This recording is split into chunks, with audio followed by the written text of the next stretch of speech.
Hello guys, Emmanuel here, Sales Ledger Tech Support. And in this video, I'm going to be showing you guys how to use Sales Ledger. So this video is actually to show you if Sales Ledger is good for your business. So you're going to be able to make that decision because let's get it right. Sales Ledger may not be good for everyone's business. So this video helps you to know if Sales Ledger suits your business. Now, the advantage you get with Sales Ledger is Sales Ledger allows you to be able to easily start a business.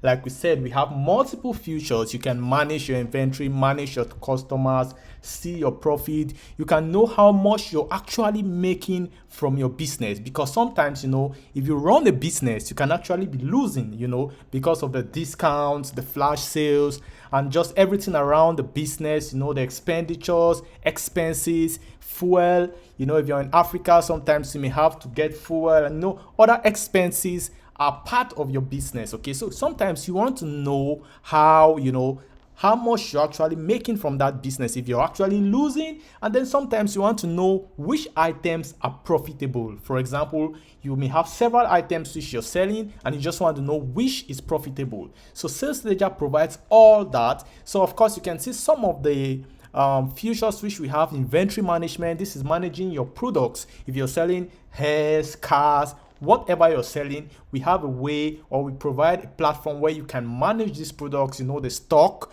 and every other stuff. We have sales tracking. You can also record your sales, everyday sales. You can see the profit you're making from each sales. You can generate very beautiful receipts. You can do a lot of stuff. So this is an introductory video where I'm going to be showing you how you can do some of these things, for a quick start. After this video, we are going to have 3 videos where I'm going to be showing you different aspects of Sales Ledger. But for now, I'm going to be showing you a general aspects, how to create your account, how to do basic tasks in Sales Ledger. So we have sales tracking, we have customer management. Of course, Sales Ledger allows you to add customers. And of course, it's mobile friendly, business analytics. Of course, we have a lot of analytics. You can see the profit you made for today, yesterday, 3 months ago, last month. You can see how much you're making, subtracting the expenditures. You can have enough metrics which customers are buying from you more. You can see which products are doing well. You can see your good days, your bad days, how much you're making in cash, transfer, bank, and all those stuffs. We have it all here. Then very generously, we give you a free shop. So for every business you create on Sales Ledger, you also have what we call a shop. So you have a shop catalog where you can manage the items which will be displayed on your public shop. Now this public shop is very rich. We have simple, beautiful designs. You can share your link on your status, or you can do Facebook ads. You can share your shop link and people can go to your shop and see what you sell. They can even order from your shop. Of course, the way we act, our vision is when people go to your shop, they should be able to contact you. So people can't just buy directly from your shop, but they can order. When they can order multiple items where you actually get what we call an order form. So they can add items to their orders, and where at the end they create a form which they can send to you, and you see all what they want to buy. So very beautiful shops, and the shop is very fluid. For example, as your inventory reduces, it also reflects on the shop. So let's say you're selling 10 of a particular item.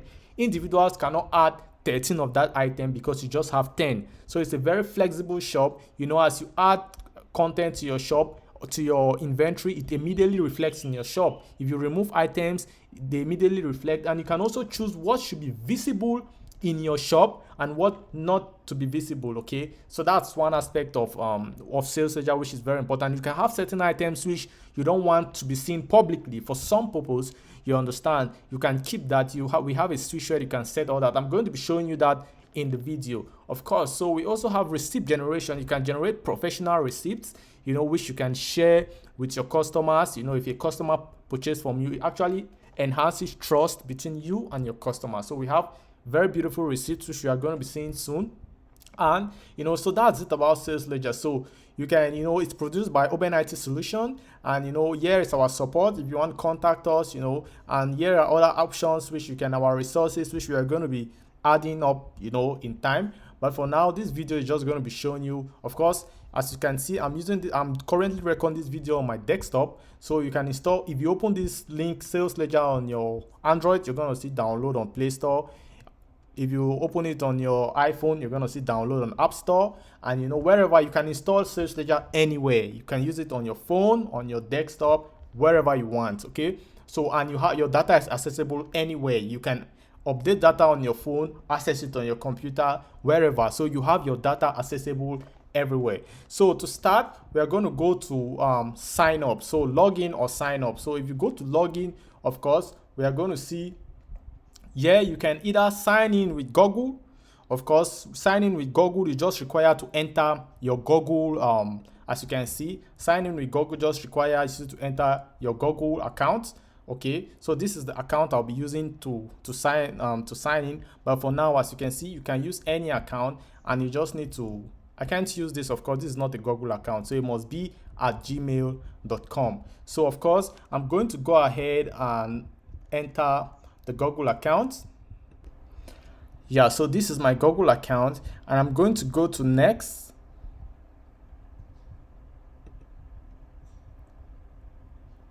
All right, so it's going to ask for my password. All right, so I'm going to go on and enter my password.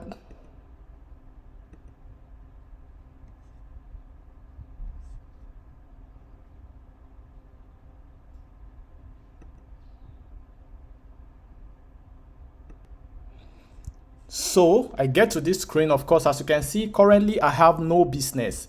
Now, if this is the first time you're signing up to your account, they're going to ask you to enter a username. So you can enter whatever username you want to enter, but I have signed into this account before. So that's how you do Google. That's how you go do Google sign up. So I'm going to show you the other way which you can sign up. If you don't have a Google account, you can use the normal sign up process, which you're going to enter your username and password. So I'm going to go on and delete this account and then sign up again. So I have deleted that account. Of course, it's not difficult to go to delete. You have to go to settings, and then you scroll down, you're going to see delete account. So you can delete your account completely, which actually matches our terms of service and our policy. You have the right to your account. You can delete it at any time you want. So of course, I'm going to go on from here, and I'm going to go into create an account. So I'm going to create one. Of course, so choose so I'm going to take a username. So you see this username has been taken. So I'm going to take another username, OpenITSol2, and then we're going to look for an email address, which is all right. So now I have entered my email address and I entered my password. So your password must match the password shown here. So it must have one uppercase, okay, and it must have a number, and it must have a special character. A special character we have like and, asterisk, at, any special character, full stop, or whatever special character. And you have to have a number. So you see it must be at least 8 digits. You must have an uppercase, lowercase, and number. So once you're done, you can just click here. Now, like I said, the easiest way is to do sign in with Google. Okay, you don't need all these steps. But if you don't want to sign in with Google, or you don't have a Google account, maybe you're using Yahoo or some other email service, you can also use this create account step. So from here, you go to create account.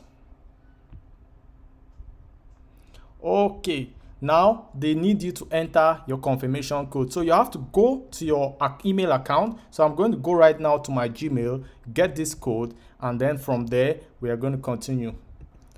So you're going to see an email like this if you check your email box, and you're going to see Sales Ledger verify your account. So this is the code which we are going to be entering right now.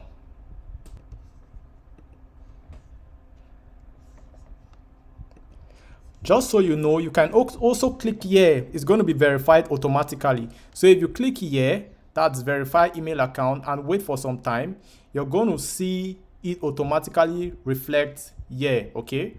So, but for now, I'm just going to enter that code. So, but you have to remember, if you don't receive the email, you can actually click here and you're going to be resend the email. That's after 1 minute, you're able to click resend verification email. And if you don't see the email, you can check your spam. Sometimes the email server can behave funny and the email actually lands in your spam. So, but For the major cases, you're actually going to see the email in your email box. So we are going to enter 6436767. Okay, so that's it. So once you do that, you're going to land on your main business page. So that's it. In the next video, I'm going to show you how you can continue from here and use your Sales Ledger application. Thank you, and see you in the next video.